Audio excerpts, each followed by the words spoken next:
જય Swaminarayan. FY BSM 2 મુખ્ય Gujarati paper 3 તૂટેલી કવિતા ઉમાશંકર જોશી. તેમાં આજે આપણે ગયા વર્ષો કાવ્ય વિશે સમજીશું. ગયા વર્ષો તે તો ખબર ન રહી કેમ ગયા, ગયા સપનો ઉલ્લાસે મૃદુ કરુણ હાસે વિરમૈયા. ગયો આયુ માર્ગે સ્મિતમય કદી તો ભર્યો બધે જાણે નિંદ્રામય ડગ ભરું એમ જ સર્યો. ઉરે ભરેલો જે પ્રણય ભરના જંપ સાણે દે સ્ફુર્યો કાર્યો કાવ્યે જગમ મધુર પપી પદ પદે. રસી સોહાદો તને મધુપુટ અવિશ્વાંત વિલસ્યો ઓહો હૈયું જાણે જીવતર તણોત્પંથ વરસ્યો.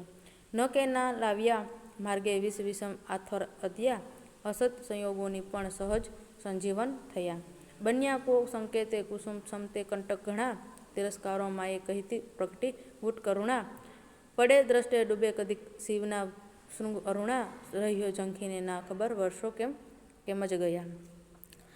ગયા વર્ષો સોનેટ ઈસવીસન 1952 રચાયું છે. કવિ ઉમાશંકર જોશીનો જન્મ ઈસવીસન 1911 થયેલો અને ઉમાશંકરનું અવસાન ઈસવીસન 1988 થયું છે. એ દ્રષ્ટિએ ગણતરી કરતાં બરાબર જીવનને અડધે રસ્તે ઊભા રહીને ગયા વર્ષો નામનું સોનેટ ઉમાશંકર જોશીએ રચ્યું છે. મુખ્યત્વે તેમાં વીતી ગયેલા વર્ષોનું સર્વૈયું રજૂ થયું છે. બીજા શબ્દોમાં કહીએ તો વીતી ગયેલા વર્ષોમાં જીવતરની શી કમાણી થઈ એ અંગેની વિચારસરણી રજૂ થઈ છે. અહીં ભૌતિક કમાણીનો રૂપિયા આના પૈસાનો તો પ્રશ્ન જ નથી. કવિ ભૌતિકતાની હંમેશા દૂર રહ્યા છે, પરંતુ કવિ સર્જક તરીકે, એક કવિ તરીકે પોતે શું મેળવ્યું છે એનું અહીં અંગેનું ચિંતન રજૂ થયું છે. આ પ્રકારના ચિંતનમાં તેમની સૌંદર્ય દ્રષ્ટિ, જીવનબોધ અને જીવન ઉપરની દ્રઢ શ્રદ્ધા વ્યક્ત થાય છે. જીવનમાં આરંભકાળે માનવી મોટે ભાગે જાગૃત કે સાવચેત નથી હોતો, એટલે કવિ અહીં તેને આરંભમાં જ લખે છે કે ગયા વર્ષો તે તો ખબર જ રહી નથી, એટલે કે ગયા વર્ષો તે તો ખબર ન રહી કેમ જ ગયા, એટલે વીતેલા વર્ષો જાણે કે ઊંઘમાં જ પસાર થઈ ગયા હોય એવી રીતે એ પસાર થઈ ગયા છે.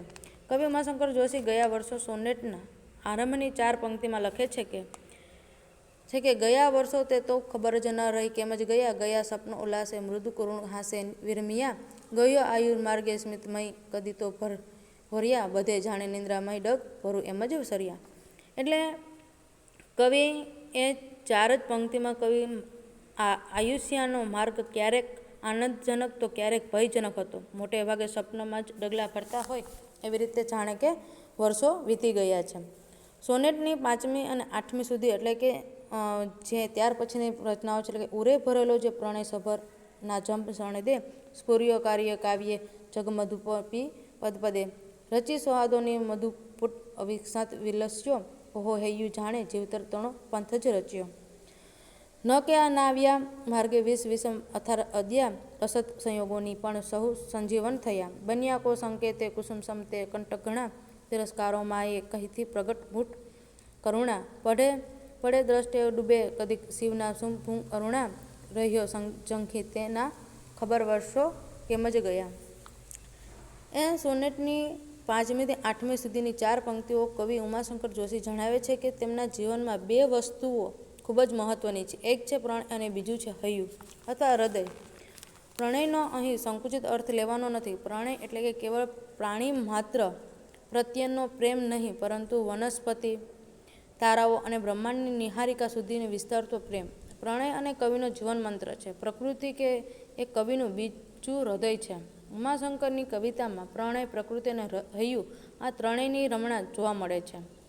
જીવનમાં મંત્ર જેવો પ્રણય કવિ ઉમાશંકરના જીવન કાર્યોમાં અને તમામ સર્જક પ્રકૃતિઓમાં કલાત્મક અને માર્મિક રીતે પ્રગટ થયો છે. અસંખ્ય લોકો સાથે મૈત્રી થઈ તેમાં આ પ્રણયને અગત્યનો ફાળો આપ્યો છે. કવિના જીવનની બીજી અગત્યની વસ્તુ હૈયું અને સોનેટની 8મી લીટીમાં કવિ કહે છે કે ઓહો હૈયું જાણે જીવતર તણો પંથ જ રહ્યો. અહીં તેમાં ઉમાશંકર પોતે હાડે અને સ્વભાવે કવિ હોવાની એમનું હૈયું ફૂલી જવું અત્યંત કોમળ અને ભાવના સભર છે. આવા સુકોમળ અને ભાવનાશીલ હૃદયને કારણે કવિ ઉમાશંકરનો આયુષનો માર્ગ આનંદદાયક અને રસપૂર્ણ બન્યો છે. એટલે સ્વાભાવિક રીતે જ કવિએ હૈયું ધન્યવાદને પાત્ર કહ્યું છે. સોનેટની 9મી પંક્તિમાં અને પછીની કેટલીક પંક્તિઓમાં કવિ ઉમાશંકરે વેદનાનો કડવો સ્વાદ પણ રજૂ કર્યો છે. અહીં કવિ સીધી અને સ્પષ્ટ મેદગાળી નાખેલી ભાષામાં પોતાના વીતેલા વર્ષો અંગે વાત કરે છે. જગતમાં કોઈ પણ વ્યક્તિનો જીવનનો માર્ગ વિઘ્નો તો હોય જ શકે. લાંબા જીવન દરમિયાન થોડા ઘણા પ્રમાણમાં તો વિઘ્નો અને મુશ્કેલીઓ આવે જ છે. કવિ ઉમાશંકર જોશીના જીવનમાં પણ વિઘ્નો આવ્યા છે અને કવિને કાંટાળા માર્ગો પર ચાલવું પણ પડ્યું છે. પરંતુ કવિની ઉદાર અને તટસ્થ જીવનશૈલીને કારણે એ વિઘ્નો નડતરરૂપ બન્યા નથી. ઉમાશંકર જોશી ઉપર કુદરતની કૃપા છે. કુદરતની કૃપાને કારણે બને છે એવું કે કાંટા ફૂલોમાં ફેરવાઈ જાય છે અને કાંટાળો માર્ગ પુષ્પમય બની જાય છે. કવિ ઉમાશંકર જોશીને કેટલીક વાર તિરસ્કારનો ભોગ પણ બનવું પડે છે. પરંતુ કવિને તિરસ્કારોમાં પણ ઈશ્વરની ગૂઢ કરુણાના દર્શન થાય છે.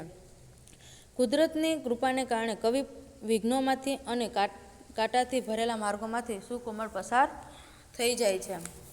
સોનેટની છેલ્લી 2 પંક્તિમાં વળાંક અથવા ચોટ આવે છે કે કવિના જીવનમાં ઝંખનાઓ તો ઘણા પ્રકારની હતી, પરંતુ એ ઝંખનાઓને મૂર્ત સ્વરૂપ ધારણ ન કર્યું અને એક પછી એક વર્ષો પસાર થઈ ગયા. સોનેટની 13મી પંક્તિમાં કવિ કહે છે કે જીવનના કલ્યાણમય શિખરો ક્યારેક દેખાય છે અને ક્યારેક અદૃશ્ય થઈ જાય છે. કવિ ઉમાશંકર જોશી સ્વભાવે વિકાસવાછુ છે. આથી જીવનમાં તેઓ તીવ્ર મનોમંથનો અનુભવે છે. પ્રસ્તુત સોનેટમાં ઉત્કૃષ્ટ ભાવના સંવેદન દ્રષ્ટિગોચર થાય છે.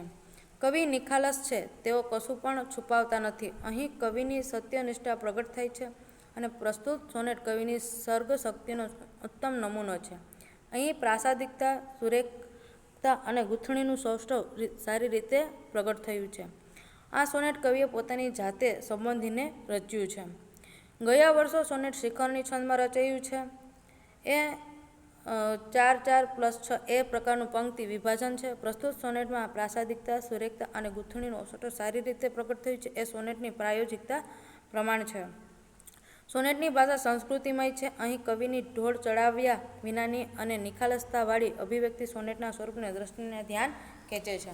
અહીં સોનેટના માધ્યમથી કવિ ઉમાશંકરની કવિ તરીકેની સૌંદર્ય દ્રષ્ટિ રજૂઆતનો વાસ્તવિક અભિગમ અને તીવ્ર સ્વાદ વ્યક્ત થાય છે.